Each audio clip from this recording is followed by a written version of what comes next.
Jorge Masvidal hints that he will be fighting Conor McGregor at the White House. You versus McGregor. Dana White stated that he's no longer interested in McGregor versus Chandler.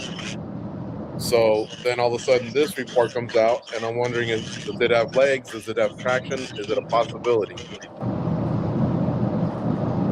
never know, right? Shit, give them what they want, not what they expect. I can say some big news.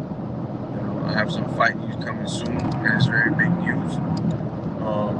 And I can't deny or confirm what you just said, Yeah. You just gotta let the tips fall where they may, but definitely some big news headed towards MMA community. Okay. All right.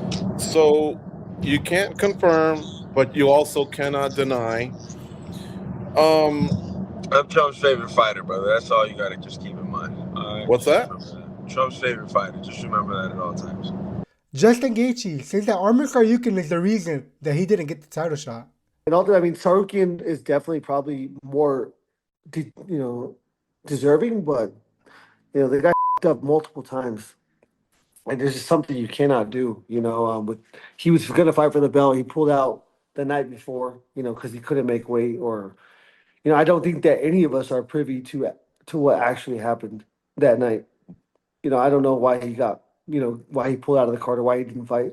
And I don't think any of us are 100% sure why that didn't happen, but I know he didn't, it does not make the UFC happy, especially if it's not like if it's a serious injury, then obviously there's nothing they can do about it. But if it's, they're propping you up to fight this big fight and then you can't make weight, like that's a huge problem. It's something that you cannot do in this sport at the highest level. They put a lot of money, a lot of time, resources into these fights and promoting these fights. And then if you it up like that, they're going to be pissed off.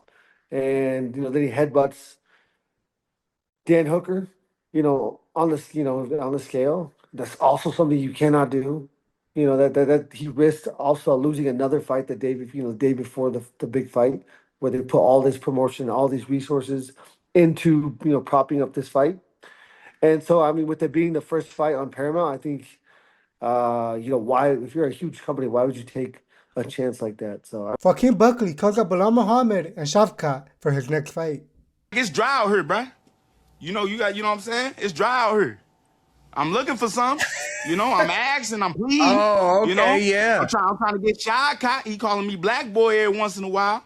I see Belal, he wishing for a fight. I raise my hand, say I'm available, right? And that's all I have for today. See you guys tomorrow.